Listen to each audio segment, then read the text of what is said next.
Yo, what's going on, Dragon Ballers? Welcome back to another video. This time we're going to talk about how the World Martial Arts Power Boosters are going to impact the Dragon Ball Super card game. I'm super excited for these cards. I think a lot of them are really cool. Some of them, not the most useful cards in the world, but we're going to talk about them. I'm going to give you some applications for each one of them. So before we get into the video, guys, if you're new to the channel, definitely hit the subscribe button. Make sure you hit that notification bell so you can stay up to date with all awesome Dragon Ball Super content that I post here. If you're looking for a Dragon Ball Super community, check out the Discord in the description below. Excellent group of people, amazing place for new players. And finally, guys, if you're longtime fans of the channel, consider checking out the Patreon. Lots of competitive content on there for you guys, and it helps the channel out a lot. So with that being said, we'll get into this video. So right off the bat, we're starting off the red cards. We've got Vegeta, Unyielding Temperament. He's a 3-drop 15k crit, so he is chain attackable, and it works well because he is red for that archetype.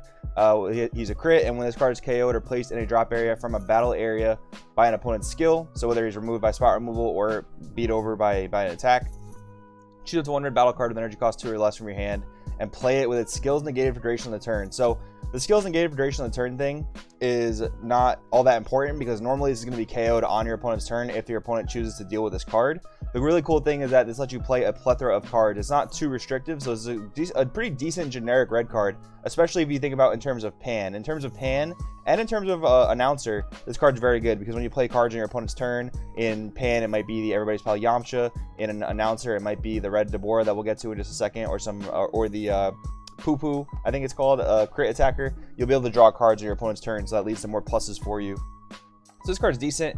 I can't necessarily see tapping 3 for it, and I often think a lot of times your opponent will just kind of let it sit on the board. But if they do let it sit on the board, it's going to be a 15k crit they're going to have to just take every turn or combo out of. The thing that does get around this, though, is like warp removal, like Dimensional Banisher Fu or like Mass Sand. So those are things to keep in mind. But I think this card will see experimentation in Pan decks. This card's really, really cool. Moving on to the next page. We've got Bobbity the Mastermind. Now, I really love how they printed cards that help the World Martial Arts Tournament drop their dual kind of boss monster type cards for each archetype. I like how they printed cards that help these out a lot. So Bobbity's one of these, if that made any sense at all. 4-drop, 5k attack power. When you play this card, if you play the card is a World Tournament and you have 4 or more energy, you may choose 1 card from your hand, place it on top of your deck. If you do, choose 1 Supreme Shodan Vegeta from your hand, from your deck, and play it. Then shuffle your deck. So you're basically taking any card in your hand and turning it into a Vegeta, right? And when this card is placed in a drop area from a battle area by a skill, hence when your Vegeta has to KO a guy to bring out the Goku, choose all of your red World Tournament cards and they can't be KO'd for duration of the turn. So that's a nice little extra effect. So they can't be necessarily like Shugesh popped or anything like that. You don't have to worry about Cronoa. That is really helpful in the Announcer deck when you can't play a card like Cronoa. It's really helpful for that reason. So this Bobby's really cool. I like how you can cheat out the Goku Vegeta combo on turn 4. They still do, loosen the gates, so I don't think it's too broken or anything like that. I think it's a really cool concept. You're going to see a lot of that here. So the Deborah, the Insurmountable, is the 2-drop 15k that I was talking about. You can bring out off the Vegeta. It's one of your options. And I think this card's really cool. Activate main once per turn. Choose one of your opponent's battle cards. It can't attack, so you can lock things from attacking you, whether they're big threats or little things that get effects like draw a card when it attacks, things like that. And it can't be placed in your opponent's combo area until the end of the opponent's next turn. So there's actually, the first thing that comes to mind here is like the Goku Android 8 combo. Your opponent can't combo away their Goku to pop your stuff with their Android 8. This card's really cool for that reason. I don't think it's the strongest card in this Power Booster by any means, but I do think it has some relevant situations. So a card I would pick up for sure. This card is so awesome. I am number 1, 3-drop red extra card. Activate main. If your leader card is a World Tournament, you can choose 1 World Tournament card in your hand, place in the drop area. So I like how it kind of restricts you to playing more World Tournaments. It doesn't let it reign too freely, because I do think you need to have some semblance of like balance and archetype restriction when it comes to these kind of cards. If you do, choose up to 2 red World Tournament cards with different names and energy cost of 3 or less from your deck and play them, then shuffle your deck. So you have a lot of different targets for this. You've got like the Android 18 and Hercule combo if you want to start drawing a bunch more cards. You've also got the Goten Trunks combo. The name of the combo is like escaping my mind right now, but you do have access to that, and I love that combo. I think it's really cool. One's a double strike barrier, one's a double strike crit, and when they both on the field, they give each other plus 5k, so they're both 20ks at that point. And I really like that combo, so I'm glad this card is coming out. It's going to be really good in a lot of different decks. It could be good in Announcer, it could be decent in Hercule, but I'm glad that it's open to any World Tournament leader, and I believe that the Goten and Trunks are also generic to any World Tournament leader, so this card's really cool. A good amount of pressure for turn 3. Definitely a good amount of pressure for turn 3. Turn 3 is like the apex of a lot of games right now, and these aren't the most broken things you can be doing on turn 3. I won't sugarcoat it, but these are really cool effects nonetheless, and I like that extra card that lets them get out the Goten and Trunks. Son Goku Jr., Heroic Successor. Now these cards, I read them already and they're very lackluster, but I'll give them a quick read.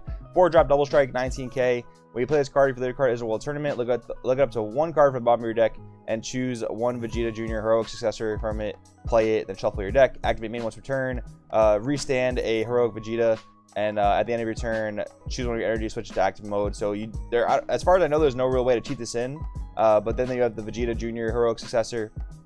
He's a critical activate main. If your other card's a World Tournament, place this card from your hand at the bottom of your deck, then draw one card. So we have a lot of activate mains in this set that activate in hand, which is something that we don't really see too often. So just something cool to note. Auto once per turn, when this card is switched to active mode by the Son Goku Jr., choose one Son Goku Jr. in rest mode in your battle area and switch it to active mode. So basically they allow each other to swing twice. They basically give each other a dual attack, which is pretty cool, but there's no real way to cheat them out. So this is going to be a turn 4 play as far as I can tell. Not too bad, not too great either though.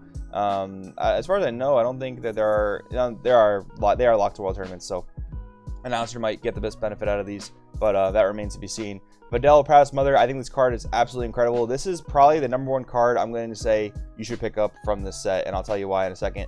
4-drop, but if you have no, if you lose a World Tournament, you have no battle cards in play, it becomes a 2-drop, which is incredible. When you play this card from your hand, when you play this card in general, choose up to one Hercule, Proudest Grandpa from your hand and play it. So that's a 3-drop barrier that when you play the pan, you draw 2. At the end of your turn, you may place this card on top of its owner's deck. If you do, choose up to one Pan, Proudest Daughter from your deck and play it, then shuffle the deck. I really like this. Maybe a little too OP in my opinion. It's not broken. I'm not going to say it's broken or anything like that, but going into turn 3, having drawn 2 cards and you have a very beefy 25k dual attack double striker is very, very powerful going into turn 3, especially when you can follow up that turn 3 by playing a Goku Oob. That is incredibly powerful. What I will say is though that the Pan is pretty much defenseless to sit there. Your opponent can spot remove it potentially on that follow-up turn. So I think that there is a fair amount of balance with this card. I think it's really, really good. Definitely really good. I think Oob is getting a really big boost from this set, so I'm really happy to see that. Dende, Astute Savior. When I first read this card, I wasn't super over the top with it. I didn't think it was great, but honestly, having read it a few more times, I think it's really good. So 1-drop blue. When you play this card, choose a 1 World Tournament card with energy cost 5 or less from your deck. Send it to your warp, shuffle your deck. At the start of your next turn, add that card sent to the warp by the skill to your hand. So it kind of fixes your, because all World Tournament is 2-card combos, it fixes your hand in that respect. It doesn't do it immediately, but realistically, if this is your turn 1 play, you don't need it. You don't need this to do it immediately. You can take that the next turn. You can take the card the next turn. It's gonna be perfectly fine because whatever it is, it might be a 2-drop play, it might be a 3-drop play. So I do like this card a lot actually. Activate main to energy. If you lead a card to a World Tournament, place this card in its owner's drop area. Choose 1 World Tournament card with energy cost of 3 or less from your hand. Send it to your warp, and at the start of your next turn, play the card sent to your warp. Sent to your warp by the skill from your warp. Sorry, a lot of jumbled text there. So really, what this card allows you to do is it allows you to warp any card in your hand and play it on the next turn. So that might seem weird. Well, why would I, warp a 3-drop from my hand when I can just play it the next turn? This allows you to play it without tapping the 3 energy for it. So like, let's say you warp a Goku from your hand, test the strengths on Goku. At the start of your turn 3, you play it, and then you can play the Oob, and you play that for no energy. It's almost as if you Shugeshed it in, although it did cost you 2 energy. I think this card's really, really good. Another card I will definitely say pick up. Definitely pick it up. Mr. Blue the Mischievous, another great card in my opinion. Counter attack, 1 energy, 5k combo. I love that they're putting counter attack on battle cards because they have combo power. They're just not going to be as dead in your hand, which I really, really like. So negate the attack and play this card. Auto, when you play this card, if your opponent has 2 or less energy, your opponent can't attack with battle cards with energy cost of 2 or less for duration of the turn unless they choose 1 card from the hand and place it on top of their deck. So I'm not exactly sure how this is going to work. I think I know how it works, but it seems like every single time they want to attack with a 2-drop and they have 2 or less energy, they're going to have to get rid of a card from their hand and place it on top of the deck. Or it could be just once for the turn. I think it's the first way I said it though. But not either way, this card's really, really good. I mean, it punishes your opponent for basically playing swap essentially. They can't, get too aggressive with 2-drops, and I like how it gives them an option. They can attack, but they're going to lose a card. It's not necessarily like a striving to be the best in Goku that completely floodgates it. So I really, really like that. Piccolo Jr. Arena Wrecker, more field spell hate, which is really cool. It's not really necessary in the format right now, but I do like that these cards exist, although they're only available for green, which it's not the worst thing ever. So he has a permanent. If your opponent has a field card in their battle area, reduce the energy cost of this card in your hand by 2. So it's a 1-drop 15k if they control a field spell. Good against things like Apes, good against things like Red Frieza if they play the spaceship, things like that. When you play this card, you may choose 1 field card in the battle area with energy cost of 1 or less and place it in the owner's drop area. So actually, it only gets rid of 1s or less, so you can't really get rid of spaceship. although this still would become a 1-drop if your opponent had the spaceship on the board, because spaceship's a 2-drop. And if you do, this card gets 5k power for duration of the turn. Another really just good utility card to have. King Piccolo, Limitless Power. This card's really interesting. So this is a 4-drop 20k double strike. Activate main if you have 4 or more energy. You may choose 2 World Tournament cards in any battle areas, negate their skills for duration of the turn, and place them in their owner's drop areas. If you do, play this card from your hand. You can't activate King Piccolo, Limitless Powers, activate main skill for duration of the turn. So this is some anti-World Tournament hate, which is really interesting. Like, your opponent, when you're playing against a World Tournament deck, they have a lot of powerful 2-card combos, and this Piccolo essentially deals with them very efficiently. So you can get rid of cards in tandems, if they're World Tournament specifically. Like, I think of like Goku Oob or Chatsu Krillin specifically, certain combos like that in World Tournament. I like how it's kind of just anti-World Tournament hate, and it's actually generic to any leader or deck, I believe. So if World Tournament ever became rampant, this would actually be a really good combo. It does require you to have 4 or more energy, which I think kind of balances it out a little bit, although I wouldn't say it's necessarily broken if it didn't. But I like how they're taking the more cautious approach to printing cards. I really appreciate that by Bandai. So next up we have Kami, Ethereal Technique. 1-drop battle card, 5k attack power. Activate main, 4 green energy. If your leader cards are World Tournament and you have 5 or more energy, so this can be your turn 5 play because you tap 1 to play it, then tap 4 to activate it. Choose 1 card in your life and place it in the drop area. Then choose up to 1 Destined Conclusion hero from your deck, play it on top of this card, and shuffle your deck. If you played a card, choose up to 1 Piccolo from your hand and play it, the Destined Conclusion Piccolo.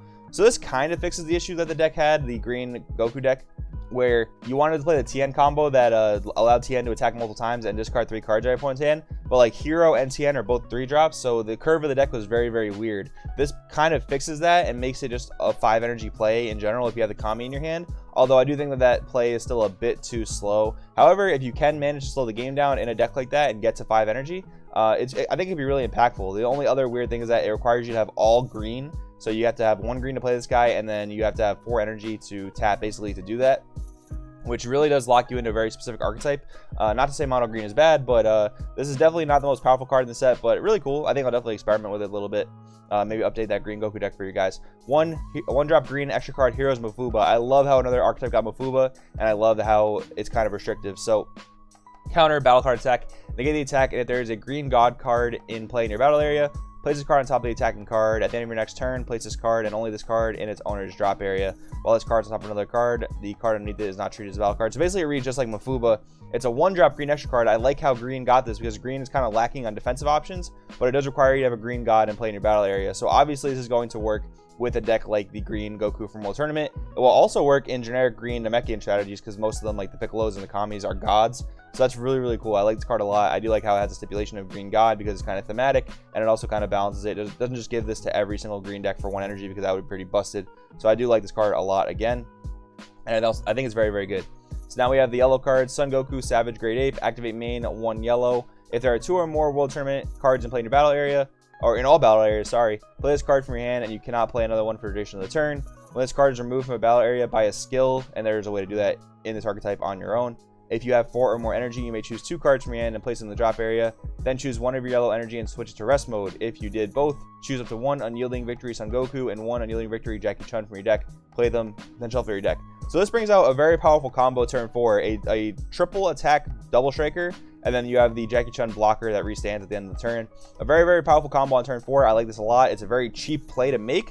It requires you to have 4 energy, which I like. It's very balanced in that respect, and it also gets rid of 2 cards out of your hand. So you're basically turning any 2 cards in your hand into the Goku Jackie Chun combo, which I think is really good. I love the balance here, and I think it's powerful enough. I think this effect is powerful enough to make a statement. Maybe not in the face of Super Shenron, but in the face of the rest of the meta, I think this is a very powerful card and very powerful effect. I love it. I absolutely love this card. I'm definitely gonna make a Jackie Chun profile for you guys very soon.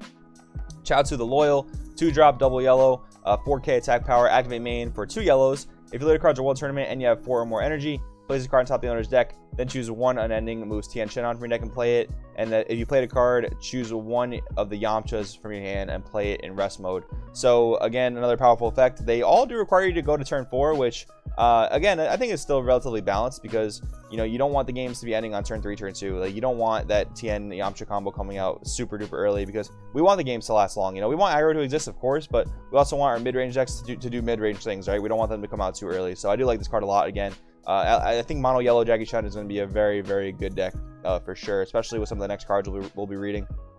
Master Roshi, Martial Master, another great card.